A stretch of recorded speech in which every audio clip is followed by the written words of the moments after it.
proud of the film that we are about to present to you today. I would like to take a moment to thank all of you, our partners in the media, for being the pathway leading us to the audience. Thank you so much. Let me also take a moment to thank our sponsor for today, our trailer launch sponsor, Cinepolis India. Thank you so much. And now, ladies and gentlemen, without further ado, I present to you the trailer of Aakhir Palayan Kab Tak. Can we please put our hands together as we put the lights off?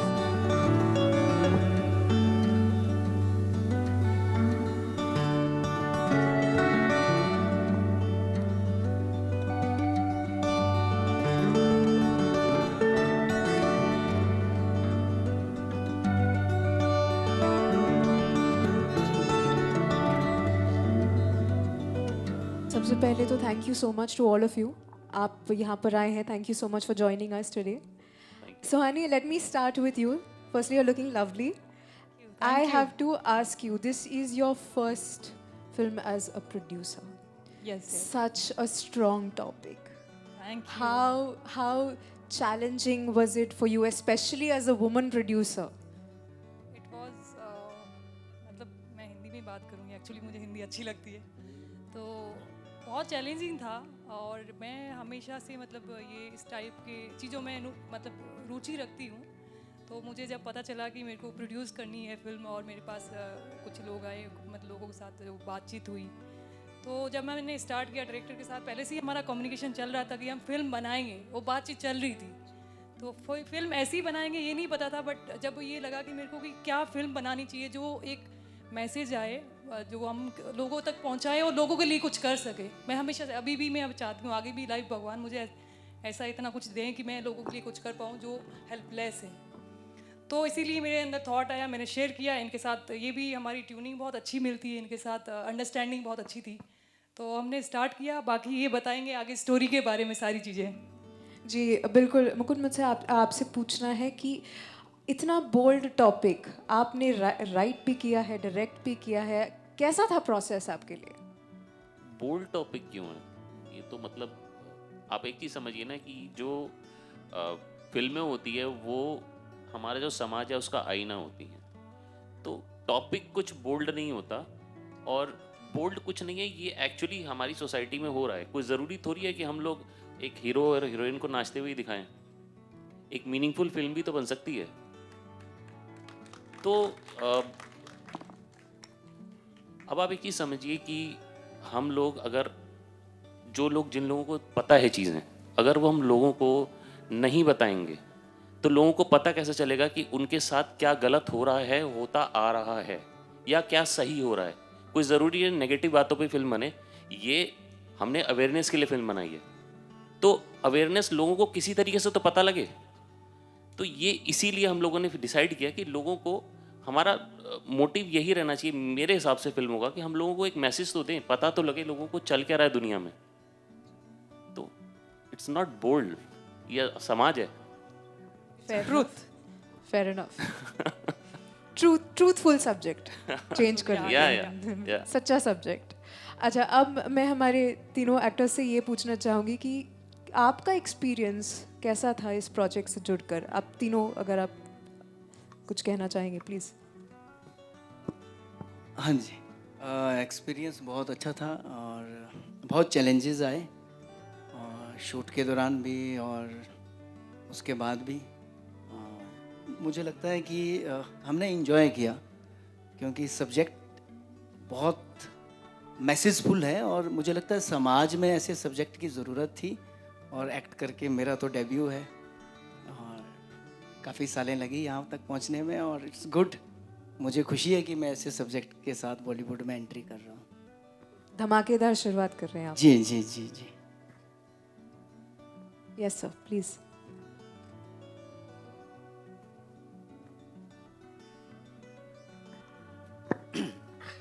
तो experience तो बहुत ही अच्छा रहा. और मैंने तो मुकुल जी के साथ में पहले भी एक फ़िल्म की है, रॉन्ग लीला. तो उस फिल्म के बाद ये दूसरी फिल्म है मुकुल की, और मुकुल ने जब मुझे रोल बताया और बताया कि ऐसा ऐसा एक सब्जेक्ट है, इस पर मैं फ़िल्म बना रहा हूँ और ये रोल है आपका, तो नेगेटिव लीड का रोल था, मुझे बहुत अच्छा लगा और करने में भी मज़ा आया। काफ़ी चैलेंजेस थे, जैसा भूषण जी ने बताया कि हम लोग जहाँ शूट कर रहे थे वहाँ पे बहुत सारी लोकेशंस को लेके और बहुत सारे हौच पौच चल रहा था, क्योंकि हमको टाइम से कंप्लीट करना था अपना सब्जेक्ट। तो उस तरीके से काफ़ी चैलेंजेस रहे, लेकिन मैं दाद दूंगा सुहानी जी की, भूषण की, मुकुल जी की, इवन रवि और सारे प्रोडक्शन के लोग, डायरेक्शन के लोग, जिन्होंने जी जान लगा के रात दिन काम किया और इस सब्जेक्ट को आप लोगों के सामने पेश कर रहे हैं। Thank you so much. Chitranjan ji, आप कुछ कहना चाहेंगे?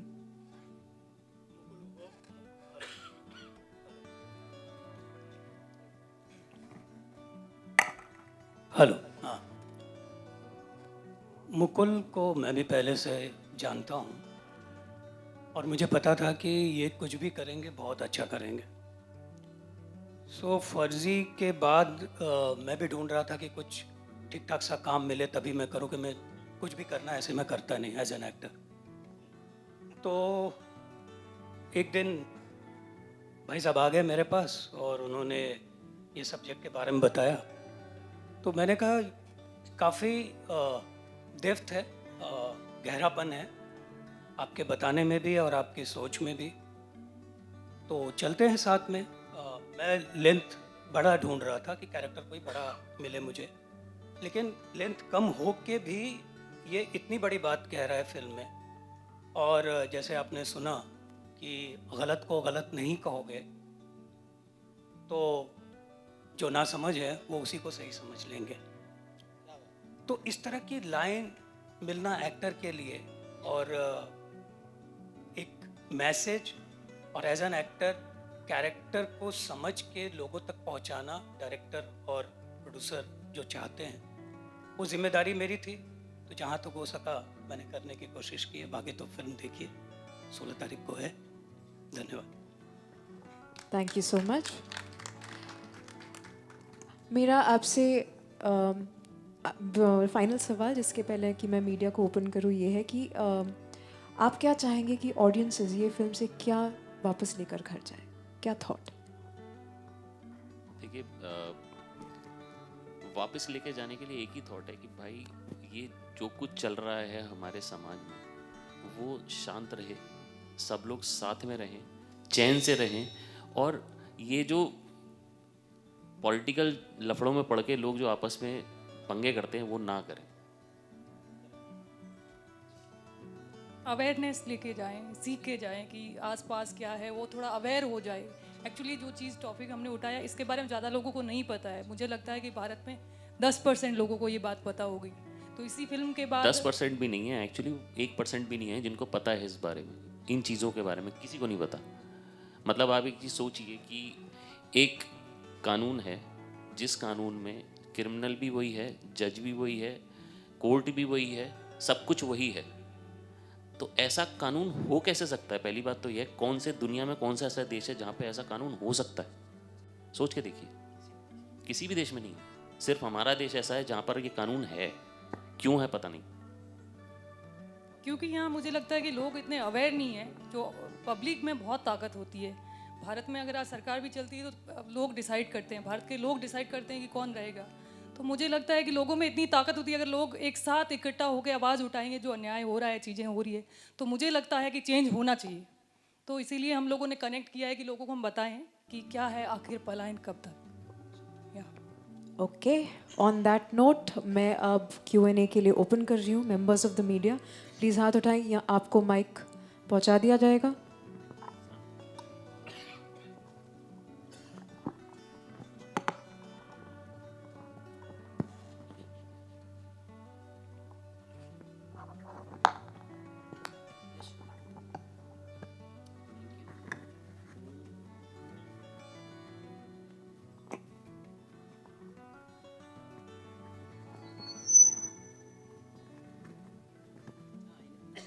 Hi, this is Mayur here from Beyond Bollywood.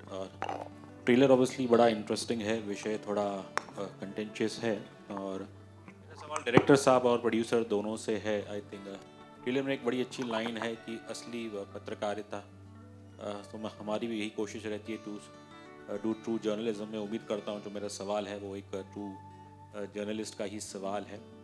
और ये विषय ऐसा है कि आई थिंक इसे सामान्य भाषा में कहे तो लैंड ग्रैब कहे, बट इसके साथ किसी कम्युनिटी को जोड़ देना वो कितना रिस्क रहता है? देखिए, कम्युनिटी को जोड़ा नहीं गया। अगर आप कम्युनिटी को जोड़ने की बात कहोगे तो जिस कम्युनिटी के लिए बनाया गया है उसका लैंड क्या ग्रैब नहीं हो रहा? सोच के देखिए आप, अगर वो जो कानून है उसके लोग ये बोल दें कि ये शहर का ये पार्ट हमारा है तो वो उनका हो गया। डजेंट मैटर वो किसी पर्टिकुलर कम्युनिटी का है या नहीं है, वो उनका हो गया। आप कोर्ट में भी नहीं जा सकते। तो किसी कम्युनिटी को जोड़ देना वो आप गलत कह रहे हो। उस कम्युनिटी के लिए बना है तो ऑब्वियसली उस कम्युनिटी के लिए नाम तो आएगा, आप क्या कर सकते हैं। ये लोगों की आवाज़ है, लोगों की बात है। ये कम्युनिटी की कोई ऐसी बात नहीं है। जो गलत है वो सही है, उसकी बात है ये। हम लोग बिलीव करते हैं कि जो गलत है वो गलत है और सही है वो सही है। हमने फिल्म में भी वही दिखाया है। मेरा एक दूसरा और आखिरी सवाल ये है, जो ऑब्वियसली मैंने खुद मेरे लाइफ में all these years living in Mumbai जो देखा है, ये रियलिटी भी है कि बॉम्बे के ऐसे कई इलाके हैं जहाँ पे सोसाइटीज़ में पर्टिकुलर कम्युनिटीज़ या उन्हें अलाउ नहीं करते हैं। तो आई थिंक ये भी शायद बिकॉज ट्रेलर में बड़ा खूबसूरत कहा है कि जो गलत है उसे गलत कहना चाहिए, तो आप इसकी भी निंदा करेंगे? Because Muslims are not allow in many societies in Bombay. Sir देखिए, मैं किसी कम्युनिटी का नाम नहीं लूँगा, बट आप हर शहर में दो पार्ट बने हुए हैं। हिंदुस्तान के हर शहर में दो पार्ट बने हुए हैं। एक पार्ट में कुछ लोग एंटर कर सकते हैं, एक पार्ट में तो कुछ लोग एंटर भी नहीं कर सकते। तो ये जो डिवाइड है ये क्यों है? कौन इंस्टिगेट करता है इस डिवाइड को? तो ये डिवाइड है, एग्जिस्ट करता है। और सर ये कौन से शहर में बेस्ड है? ये कोई शहर हमने बेस नहीं किया है, ये हमने कोई नाम नहीं लिया किसी शहर का। This is just a incident. Thank you. Bharat के हर कोने कोने के हर अलग अलग जगह के हमने इंसिडेंट उठाया है इसमें। हर जगह की कहानी है, मतलब पूरे भारत की कहानी है। Hello, hi, I am from बजूका। Hi. I just wanted to know that क्या ये रियल लाइफ स्टोरी पे बेस्ड है या कुछ ऐसा है? बेस्ड नहीं कह सकते, बट इंस्पायर्ड है ऑब्वियसली। ट्रू इंसिडेंट से इंस्पायर्ड है, बेस्ड नहीं है। और सेंसर बोर्ड ने क्या पास कर दिया है फिल्म को कि जी क्या हाँ, है? जी हाँ। बिना एनी कट्स? नहीं, कट्स मिले हैं ऑब्वियसली। सेंसर बोर्ड का काम है कट लगाना, तो उन्होंने कट तो लगा दिए, जी। तो ठीक है।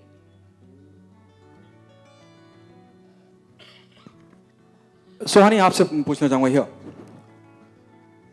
आपको मेरी आवाज़ सुनाई दे रही है? उतना काफ़ी है। If you can hear me out. या आई कैन हियर यू। मेरा सवाल आपसे है कि ये बहुत बहुत सेंसिटिव मुद्दा है, और जैसे टीज़र जब फिल्म का आया था तो उसमें ही कहीं बताया गया था, जब मैं 1500 पुराने मंदिर की बात करता हूँ उस पे लेके अभी तक विवाद चल रहा है, और डिस्कशन इज गोइंग ऑन। और द मोस्ट चैलेंजिंग पार्ट जब आप इस तरह की फिल्म को लेके आते हैं, ये मुझे कहीं केरला स्टोरी की भी याद दिलाता है कि केरला स्टोरी के माध्यम से, या मैं कश्मीर फाइल की बात करूँ तो एक मुद्दा उठाया गया था और बहुत इंपॉर्टेंट और सेंसिटिव मुद्दा था।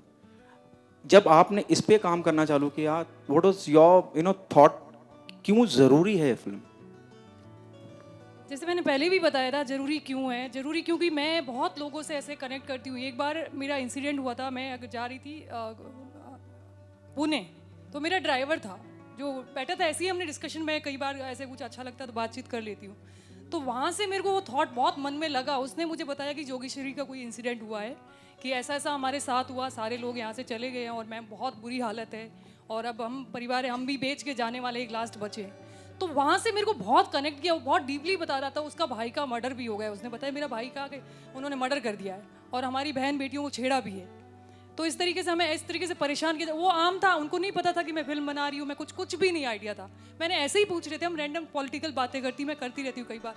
तो वो बातें करते करते उसने ऐसी चीज़ें मुझे बताई, तो मुझे लगा कि यार ये कितनी बड़ी समस्या है। मतलब इस तरीके से घटना हो रही है भारत में, क्यों हो रही है? तो मतलब दुख होता है। ऐसे बहुत और भी हुई है इन बिटवीन। अब मैंने बहुत सारी चीज़ें देखी है, आप दिल्ली के दंगे देख लो, तो उससे मैं बहुत कनेक्ट करती हूँ और मैं बहुत डीपली नॉलेज रखती हूँ इसमें। तो इसीलिए हमने थॉट है कि हम इस पे पिक्चर बनाते हैं, और मैंने डिस्कशन बहुत, हमने इस पे बहुत स्टडी की, बहुत रिसर्च किया। देन हम लोग इस मुद्दे पे पहुँचे कि हम लोग इससे पे ही फिल्म बनाएंगे ताकि अवेयरनेस आए। चित्रंजन सर, आपसे सवाल है मेरा। It's okay, as well you can hear me out. Farzi जैसी फिल्म और ना जाने कितनी अनगिनत किरदार जो आपने निभाए हैं। आप भले से दुनिया भर की स्टार कास्ट हो या मैं कहूँगा ए लिस्टर हो, आप अपनी मौजूदगी बड़ी शिद्दत से महसूस कराते हैं ऑडियंस को। ये अपने आप में एक बहुत सेंसिटिव मुद्दा है, और आप अगर ट्रेलर देखें या टीज़र देखें तो आपको कहीं एहसास होगा कि एक स्पेसिफिक सोसाइटी की बात करी जा रही है या लोगों की बात करी जा रही है। हालांकि डॉक्टर साहब ने जस्टिफाई किया कि सिर्फ ऐसा तो नहीं है कि एक्स के होते हैं और वाई के नहीं होते। आपके लिए क्या चैलेंजिंग था? और जैसे आपने कहा कि आप बड़ी चुनिंदा फिल्में करते हैं, what is the one thing which make you become a part of this project? क्योंकि सब्जेक्ट वाकई में बहुत सेंसिटिव है और बहुत इंपॉर्टेंट मुद्दा है जो एड्रेस होना चाहिए। नहीं, जैसा मैंने पहले भी कहा कि मैं चरित्र देखता हूँ कि मेरा कैरेक्टर क्या है और वो उसकी गहराई क्या है और फिल्म में वो कहाँ एग्जिस्ट करता है और कौन डायरेक्ट कर रहा है। तो ये सब मुझे जब भी आप मेरा काम देखेंगे तो मैं बहुत मेहनत करता हूँ चरित्र के ऊपर कि इसकी गहराई और इसके मर्म को कैसे पकड़ा जाए। तो बेसिकली इस कैरेक्टर के जो मर्म को पकड़ने की जो मैंने कोशिश की, उसमें मुझे ये लगा कि ये चरित्र मुझे करना चाहिए, और इन्होंने पूरी कहानी मुझे सुनाई। तो कुछ जगह ऐसा था कि मुझे लगा कि यहाँ स्ट्रगल हो रहा है कि मैं इस बात को कैसे सामने रखूं जिससे ये बात उस आदमी या जो व्यक्ति है वो ईमानदारी से कह रहा है। तो मैंने उस ईमानदारी को पकड़ने की कोशिश की। जब आप कैरेक्टर देखेंगे वो बहुत सच्चा आदमी है, वो ऐसे करप्ट या इस तरह का कुछ नहीं है। तो वो कहीं ना कहीं एक अंदर मेरे भी रहता है कि करप्शन से बचा जाए, चाहे कैरेक्टर करते समय हो चाहे लाइफ में हो। तो वो कहीं ना कहीं वो मिल गया उस जगह पे, इसलिए मैंने ये किरदार किया। होप आपके सवाल का जवाब मैंने ठीक से दिया। हेलो, मेरा नाम सूर्य है, बॉलीवुड क्रेजी से। मेरा सवाल है एक्टर और डायरेक्टर दोनों से। सबसे पहले भूषण जी आपसे सवाल ये है, आपने कहा कि आपकी डेब्यू फिल्म है और आपका जो किरदार है उसमें एक बहुत डेप्थनेस हमें नज़र आ रही है, और बाकी 3 मुझे लगता है मेन कैरेक्टर यहाँ पे, एक राजेश शर्मा सर का और एक आपका और एक हमारे पत्रकार जो प्ले करे सर उनका। तो आपका जो पर्टिकुलर रिसर्च वर्क था उसमें कितनी मेहनत लगी? एक तो वो सवाल है, प्लीज़ पहले उसका आंसर दीजिए, मैं फिर वैसे तो हम लोग, डायरेक्टर साहब भी मेरे मित्र हैं, हम लोग पिछले 3 साल से इस सब्जेक्ट पर रिसर्च कर रहे थे। तो मुझे पता था कि मैं इन्हीं के साथ डेब्यू करने वाला हूँ, तो मेरा करैक्टर बहुत थिन लाइन के साथ मुझे क्लियर पता था। और मैंने इसके लिए बहुत स्टडी की, मैंने बहुत सारी फिल्म्स भी देखी, बहुत सारे वर्कशॉप भी किए, और ये करैक्टर मेरे जो व्यक्तित्व है उससे बहुत डिफ़र है। मैं तो बहुत हंसने खेलने वाला इंसान हूँ, मगर इस पूरी फिल्म में ये जो करैक्टर है ये बहुत परेशान है, और एक्चुअली इसकी एक कहानी है, अपनी एक जर्नी है, और जो इसमें जो मर्डर होता है उससे उसकी जर्नी कैसे कनेक्ट होती है वो इम्पॉर्टेंट है। तो पड़तालना है, और उस पड़तालना को वो कैसे अपने आप से कनेक्ट करता है वो आपको ट्रेलर में भी दिखा होगा। जब आप फिल्म देखोगे तो डेफिनेटली मेरा करैक्टर पर्टिकुलरली आपको पसंद आएगा। आपको लगेगा नहीं कि ये डेब्यू हो रहा है, आपको लगेगा कि मैंने बहुत काम किया है, मगर ऐसा नहीं है, मैंने थिएटर ही किए हैं ज़्यादातर। Thank you.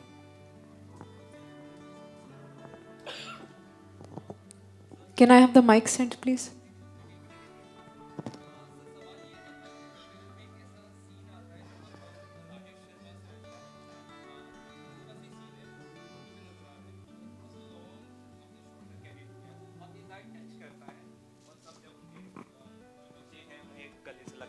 बहुत ही ज़्यादा मुझे भी कनेक्ट किया वो सीन, और मुझे लगता है कि नॉर्मल जो पैटर्न हम देखते हैं ट्रेलर टीज़र में, तो उसके साथ थोड़ा सा अलग तरह से आपने वो एडिट किया है, तो मुझे अच्छा लगा वो। और एक और चीज़ जानना चाहूँगा आपसे, इस तरह के सब्जेक्ट को जब आप चुनते हो तो सी बात है, आलोचनाएं बहुत होती है, लोग काफ़ी कुछ इसके बारे में कहते हैं, तो कंट्रोवर्सीज का हिस्सा जो आप ऑलमोस्ट हो ही जाएंगे अब, उसके लिए कितना तैयार है आप, ये मैं जानना चाहूँगा। देखिए, हमने तो फिल्म बनाई है, कंट्रोवर्सी करने वाले कंट्रोवर्सी कर रहे हैं। हमने तो फिल्म बनाई है एक अवेयरनेस के लिए।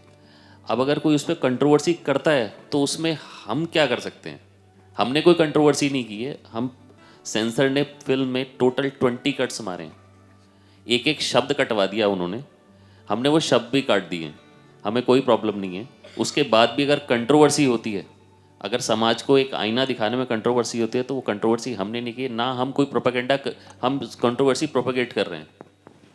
एक तो आता है भाई टीम लगी हुई है पूरी कंट्रोवर्सी प्रोपेगेट करने में, हम लोग कोई कंट्रोवर्सी प्रोपेगेट नहीं कर रहे हैं, हम लोग सिर्फ टीज़र आया है, एक ट्रेलर आएगा, उसके बाद फिल्म आएगी, बस that's it. Rajesh sir shooting में बिजी हैं एक्चुअली, वो इसलिए नहीं आ पाए, उनका कंटिन्यूस शूट चल रहा है। हेलो, हाँ सर, सर वो या सर शारिक फ्रॉम बजूका। सर आपसे एक और सवाल है कि सर मतलब आपको लगता है कहीं ना कहीं ये किसी एक पर्टिकुलर कम्युनिटी को इंस्टिगेट कर रही हैं ये फिल्म? आप जब फिल्म देखेंगे ना, तो उसमें जैसे नॉर्मली आप फिल्म में देखते हैं तो एक पर्टिकुलर कम्युनिटी को आप एक ईविल दिखा देते हैं। आप जब फिल्म देखेंगे तो आपको समझ में आएगा कि वो ईविल कुछ लोग ही होते हैं और वो हर सोसाइटी में होते हैं, तो वो कुछ लोग ही ईविल है। हमारी आप फिल्म देखोगे तो उसमें समझ में आ जाएगा आपको क्लियर कि कुछ लोग ईविल हैं और कुछ लोग अच्छे हैं। लेकिन एक आपको तथ्य बताता हूँ, जर्मनी में जब नाजी रूल स्टार्ट हुआ था तो नाजी जो थे वो टोटल 10 से 15% थे, लेकिन उन्होंने इतना बुरा हाल मचाया पूरे वर्ल्ड में कि कम से कम 50 लाख लोगों को मार दिया, क्योंकि वो लोग पावर में थे। ऐसे लोग अगर पावर में आते हैं तो वो तबाही मचाते हैं, सिर्फ इतना बताया गया फिल्म में। सर आपको लगता है कहीं ना कहीं ये पॉलिटिकल मतलब कि पॉलिटिक्स इस पे भी होगी ये फिल्म के ऊपर भी, आपको लगता है कहीं ना कहीं? अब वो पॉलिटिक्स वाले पॉलिटिक्स देखेंगे, हम तो कुछ नहीं कर सकते ना उसमें। जस्ट वन फाइनल क्वेश्चन एक मुझे भी ध्यान में आया, एंड मैं सिर्फ भारत की बात नहीं करूंगा लेकिन विश्व भर में देखे जहां ऑब्वियसली कॉन्फ्लिक्ट होती है, एथनिक कॉन्फ्लिक्ट्स, और although obviously we celebrate the cultural diversity of our country, but कहीं ना कहीं आई थिंक हम अपने इंडिविजुअल आइडेंटिटीज़ में like we are living isolated lives. क्या यही कारण है दुनिया भर में एथनिक क्लैशेस होते हैं? देखिए, इंसान है ना एक अजीब तरीके का जानवर है, उसको है ना अपना क्लैन चलाना है, हर इंसान को अपना प्रोपेगेंडा अलग चलाना है। तो जब तक इंसान है तब तक वो अपना प्रोपेगेंडा चलाएगा और लड़ाइयाँ होंगी ही होंगी। हम खुश होते हैं कि इस देश ने उसको मारा, हमारी आर्मी वहाँ जीत गई, मरा कौन? आदमी मरा ना। तो आदमी अपना प्रोपेगेंडा चलाता है, हर आदमी, चाहे वो अगर सड़क पे भीख भी मांग रहा है ना तो वो भी सोचेगा यार 2 आदमी तो अपने साथ मिला लूँ। चित्रन जी, इस सवाल पे कुछ आप कहना चाहेंगे? That while living in isolation वो सिर्फ डिवाइड क्रिएट करता है। आपसे पूछ रहे हैं? हाँ, यस सर।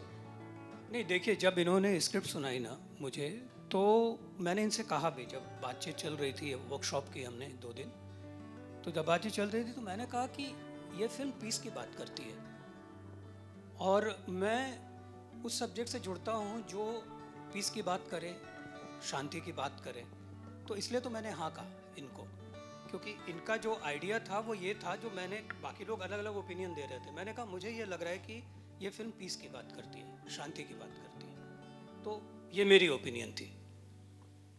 थैंक यू जी, थैंक यू।